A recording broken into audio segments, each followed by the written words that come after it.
So these people are protesting Josh Blackman at City University of New York, sheepishly muttering stuff about white people, and this woman stands up and tells them there are university rules and people get to speak. You may protest, but you may not keep anyone from speaking. Well, good for her. Someone with a spine at these events is clearly needed to keep the regressives from stifling speech on campus. And one of the thumbsuckers complains that they are not children and should not be talked to as such, probably right before they run to their safe spaces. I am only playing the beginning of this video, link to the full video below in the description, but Josh Blackman plays this one superbly. He is an associate professor of law at George Mason University School of Law. His areas of expertise are constitutional law, intersection of law and technology, and United States Supreme Court. According to hotair.com, this is my first protest, law professor Josh Blackman said as he tried to have a dialogue with students and protesters at CUNY Law in New York. Blackman generally tried to make something positive out of the experience, but it started out as the usual no platforming exercise by far-left students looking to silence those they disagree with. Blackman was invited to the school 2 weeks ago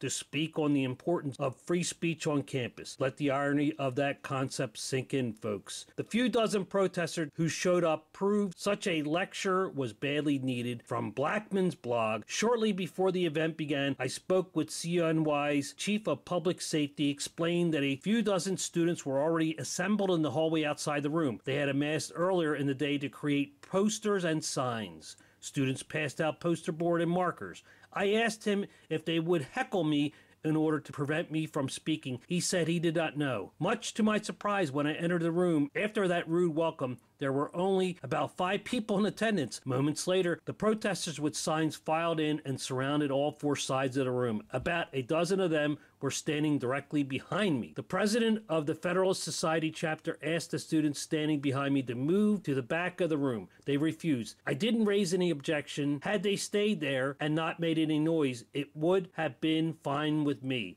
The protesters called out, "Shame on you. I don't understand how CUNY allows this. There are students that are directly affected by this hate speech. Legal objectivity is a myth. You still have an opportunity to leave." After a moment or two, an administrator came in and chastised the protesters, which I mentioned previously. A student asked the administrator why racists were allowed at the school. The administrator left. Next, a law professor warned students not to take the bait, which I guess was meant to suggest that Blackman wasn't there to speak or engage in dialogue, but only to troll progressives. And, returning to Blackman's description, here is your requisite conflation of speech with violence. A student said, "He is threatening us." The students then discussed amongst themselves that it was within the administration's discretion of whether to punish them. At this point, about 3 minutes in, I had only managed to say a single sentence. I decided to start, though I abandoned my prepared remarks. Instead, I decided to respond to attacks the students made against me in flyers that were distributed throughout the school. For those of you who are actually here to hear me speak, I'll try. I'm not very familiar with Josh Blackman, but hats off to how he handled this hostile environment. These protesters say that there is no legal objectivity, and this is at the core of the social justice warriors' use of postmodernism, which is a philosophy that affirms no objective or absolute truth. There is only relative truth. To be short and to the point, they believe that truth is relative and truth is up to each individual to determine for himself. And if you take this logic to the end, they are complaining that there is no legal objectivity when they themselves believe that there should only be subjective reality. Therefore, no one has the authority to define truth or impose upon others his idea of moral right and wrong. It really baffles the mind. Anyway, here's the video where he was being protested, and thanks for watching. Please visit the Federal Society's website for the entire talk. It's very entertaining. Blackman handles it really, really well.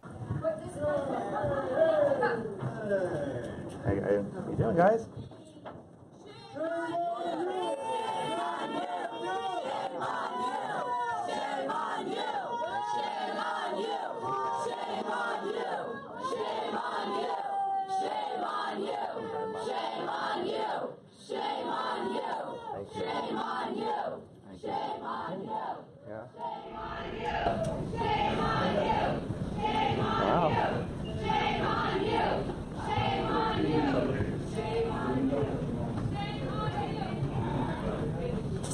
So I saw in one of the videos that you sent me, you use a video, or are you going to set up? Oh, you can record yourself, yeah.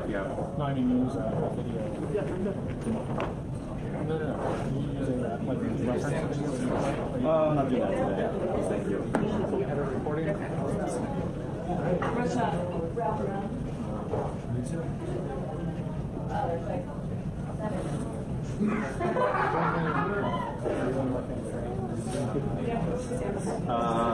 sorry.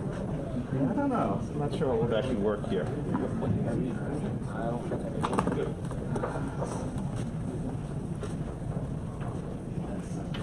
So we're going to ask you please to stay aside on the back. The front is reserved for the speakers. Pursuant to. I can go get Steve Katz or a DJ. So, is this? I mean, if it is, it's fine. Is this acceptable under rules? But also, they have like 5 people, so if you don't want to give them an audience, so he doesn't write to our blog tomorrow. So I'd rather not use his contact even a few minutes. So just giving you that choice. Some of us are just going to be outside.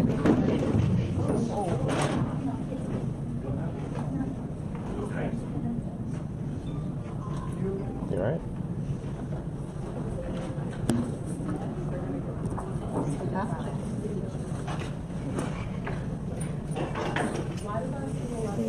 Let me know when you're ready, okay? What's that? Let me know when you're ready, and I'll give a brief introduction. Whatever you want, yeah. Shame on you. Shame on you. Okay. And all 7 of you guys showed up.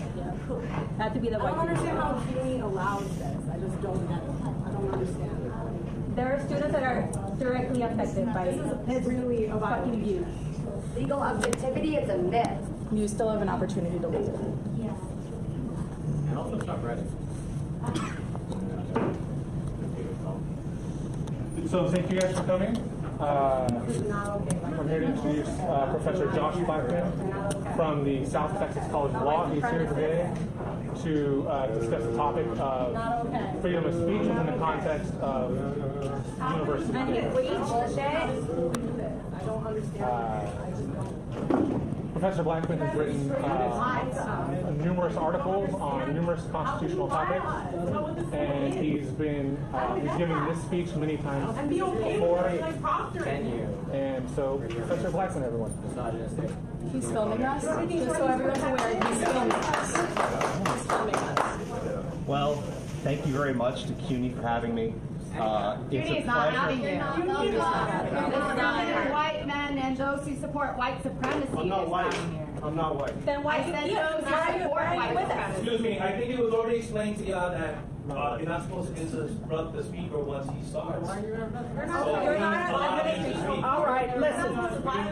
Everybody stop.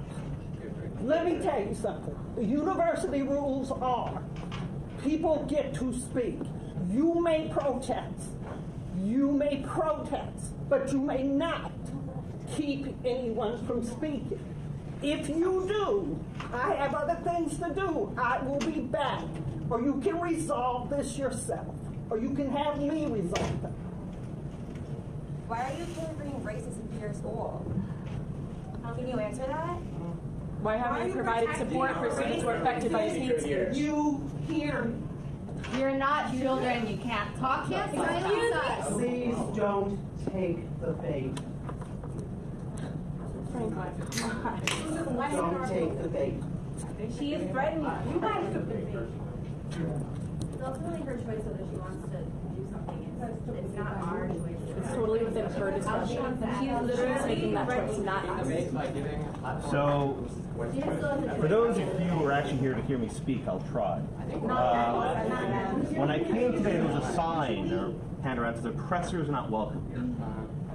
And it says at the bottom, we reject the idea that his views, my views, merit space on this campus, and reject the myth of legal objectivity. Josh Blackman is not welcome at CUNY Law. Congratulations, you made me feel not welcome, but I'm still going to say what I'd like to say. Thank you, I tried. So, I actually want to start by using the one legal argument you actually made. You said the violence exists in the law, and it's a myth that law is inherently neutral. Okay? And you said there's a myth of legal objectivity. So let me talk about legal objectivity for a few minutes, right? Someone did some excellent opposition research. Whoever did this, I actually applaud you. You found about 7 or 8 bullets on various videos I've given over the years. But I want to make a few points. For example, you wrote that I supported the president's decision to rescind DACA. Now let me tell you something. I actually support the DREAM Act. This might surprise you. I actually think the DREAM Act is a good piece of legislation. And we're a member. Well, let me speak, please. And we're a member of Congress. I would vote for the DREAM Act. My position is that the policy itself was not consistent with the rule of law, which teaches a lesson, right? The lesson is this. You can support something as a matter of policy, but then find that the law doesn't permit it. And then the answer is to change the law. Fuck the law. Why don't you support people? Why don't you support fuck people? the law, right? That's a very good thing. You are in law school, right? And it's a bizarre thing to say fuck the law when you're in law school. It's not bizarre. Welcome to CUNY. Well, But you chose CUNY, didn't you? Because you knew what would happen if you came here. well, if you let me speak, So fuck the law, right? That's a good mantra, fuck the law. You do. And I'm actually very impressed. Let me say this. I'm actually impressed that there's so many of you. You could be anywhere right now, and you chose to come out here and exercise your constitutional rights. You want to exercise your rights, and I'll do the same. Because they're not acting right. And I'm here the same. So I'm going to express my views. So let me go down this list you have. You have this little checklist, right? I think DACA. You want to go? Please leave, by all means. I think DACA is a good policy. I think you're tired. No, I'm feeling pretty good. You're lying to yourself. You're way too friendly. Okay. Oh, that. This is really about CUNY law and how you let this happen. And shame on all of you for being here. How could you let that happen? I don't support this, but I think it's really Shame on this school. I don't get it. Protest, I'm supporting it. But I want to ask them a really hard question, which we should all try to ask them very hard questions. Like the notion of legal objectivity. Yeah, let's talk about that. But it's now underlined by the fact that the country and the Constitution was founded upon the basis of white supremacy. Yeah. So the whole notion of neutrality is a false notion because it's a false notion. Let him talk, please. And I think that's a truism. So I think the idea of legal objectivity, ideally that's what we strive for in the law. But also at the same time, I think it's a false argument to sit up here and say that the law is always objective, because it isn't. Look at all of the incidents of police brutality, mass incarceration, other types of inequities in our criminal justice system. And for you to say, and I read your National Review article actually, and a couple of your pieces, and to make that argument, I think is kind of intellectually, frankly, very lazy, and shows kind of a failure to contend with the real issues. Like I said, I respect the fact that you have a right to speak, and he came here. I do not support anything that you are writing or your politics, but I do respect the fact to have a dialogue with you and ask you some tough questions, because I think some of your articles are highly objectionable. Like, for instance, saying that Jeff Sessions is bringing the rule of law back to the White House. He's a racist, and he has shown throughout his career to be a racist. So to say to bring back the rule of law, in his world, there wouldn't be a rule of law. In his world, I would be drinking from a separate water fountain. So I would just challenge you to be a little bit more intellectually honest in your commentaries, as opposed to just glossing over everything and just saying, oh, everything's going to be fine, everything's going to be pie in the sky. So that's the reason why I'm here with you, here to listen to what you have to say, because I think some of what you're saying doesn't show the type of intellectual rigor that I would like in an article. So that's how I would kind of leave it.